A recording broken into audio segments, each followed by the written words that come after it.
नमस्कार पब्लिक, कसे काय मंडळी, कसं काय? मस्त ना? मी पण एकदम मस्त.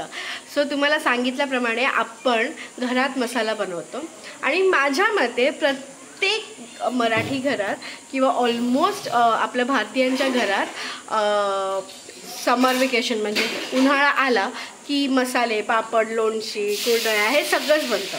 त्याचप्रमाणे आपल्या घरात सुद्धा मसाला तयारी झाली आहे, सुरू झाली आहे. आईने ते केलं आहे. म्हणजे आज भाजका मसाला केला आहे. 2-3 दिवसांनी आई हिरवा मसाला म्हणजे जो फिश करीसाठी किंवा करीसाठी जो यूज केला जातो तो मसाला बनवणार आहे. म्हणजे आईला तशा 2 ऑर्डर आल्या आहेत. सो आज तिने आमच्या घराच्या आणि 2 ऑर्डरचे असे मसाले तिने बनवले आहेत. मी तुम्हाला दाखवते. चला, कुठपर्यंत तयारी झाली आहे आपली. ना आम्ही दत्तक घेतलेला आहे चंपू चॉकलेटी. ही आहे चंपू आणि ही आहे तिची मुलगी चॉकलेटी. चला निघाय कडनं. ओके. सो ह्या मिरच्या भाजलेल्या आहेत. ती आहे रंगाची आणि ही आहे तिखटपणासाठी. म्हणजे अशा 2 प्रकारच्या मेजरमेंटने आई मिरच्या घेते. आणि हे आहे बाकीचं सगळं सामान भाजलेलं आहे आईने. आणि हे तुम्हाला माहितीच आहे, हे जे मी तुम्हाला लास्ट ब्लॉगमध्ये दाखवलेलं. सो ओव्हरऑल ही सगळी तयारी झालेली आहे आणि आई इकडे भाजत होती. ह्या चुलीवरती खाली चूल करून हा आमचा मसाल्याचा टोप आहे. सगळे मसाले ह्याच्यातच भाजले जातात. सो हा खूप खूप खूप जुना आहे. लाईक आई लग्न होऊन यायच्या अगोदरपासूनचा हा टोप आहे. सो आई ह्याच्यातच मसाला भाजते आणि इथे तो भाजला होता. आणि हे सगळं त्यांना मला शूट घेता नाही आलं कारण रायाकडे कोण नव्हतं. सो मी रायासोबत होती आणि आपला जो ब्लॉग आहे तो अपलोड होतो आहे कालचा. सो त्याच्या मागे मी होती. त्याच्यामुळे मला भाजताना वगैरे सगळं घेता नाही आलं. पण मी भाजल्यानंतर तो आता झोपला. सो मी आता हे सगळं घ्यायला आली. तोपर्यंत आईचं हे सगळं करून झालेलं आणि आई सकाळपासून बसली आहे ह्याच्या मागे.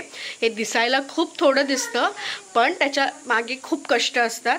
काय आहे, एवढं ऊन आहे ना की डोळे झोमत आहेत. हे आपले कपडे वाळत घातलेले आहेत, इग्नोर.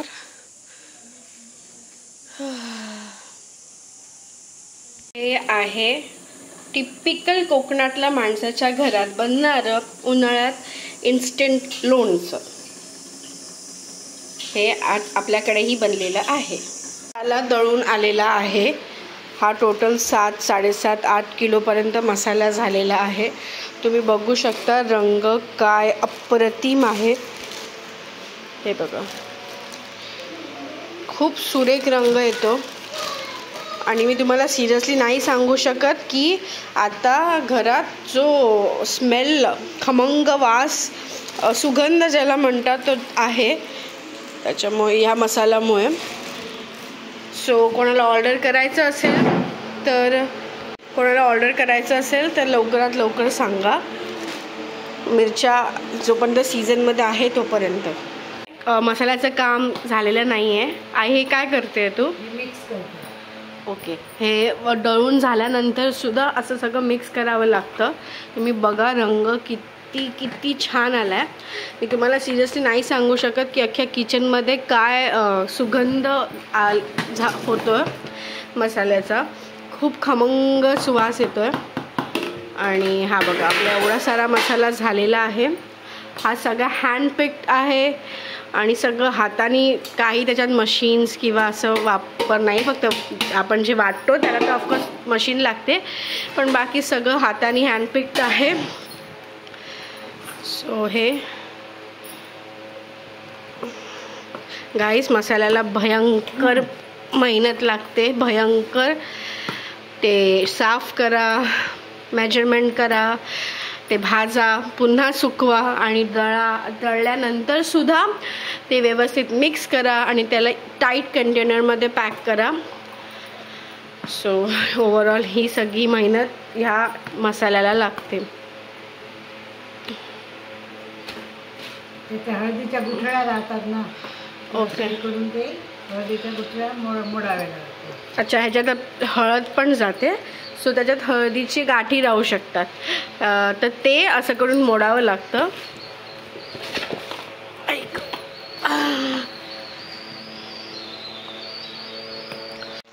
तुम्हाला मी दाखवते. इथे थोडंफार सामान आलेलं आहे टॉयलेटचं, कारण की जसं मी म्हणाली सो तर रिनोव्हेशनसाठी ते सामान आलेलं आहे, अजून येतं आहे.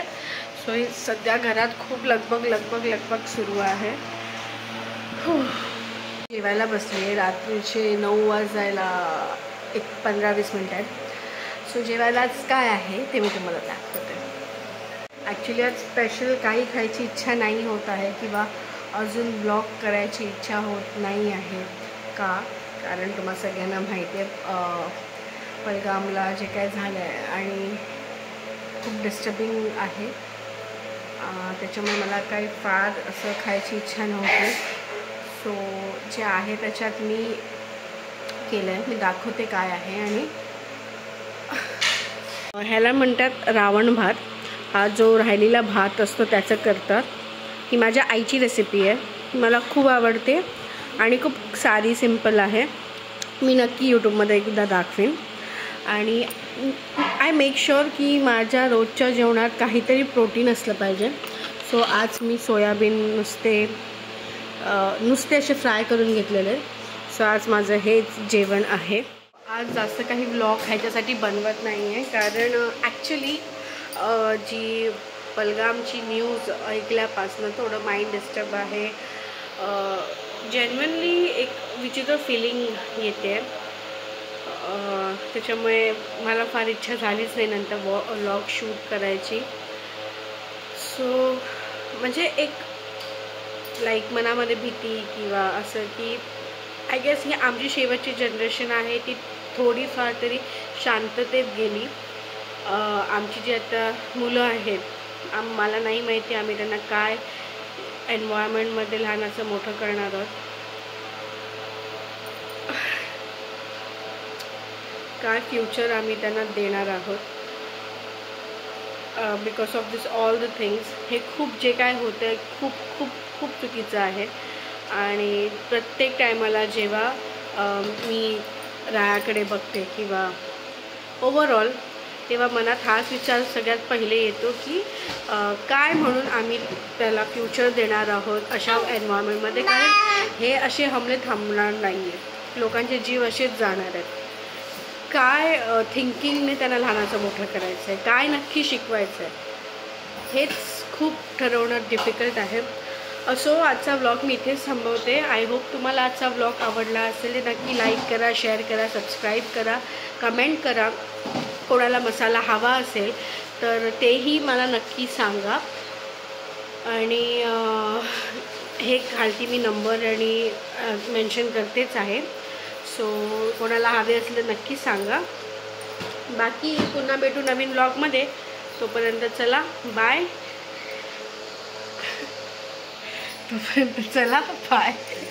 आणि सॉरी रायासारखा अंगावर येतोय.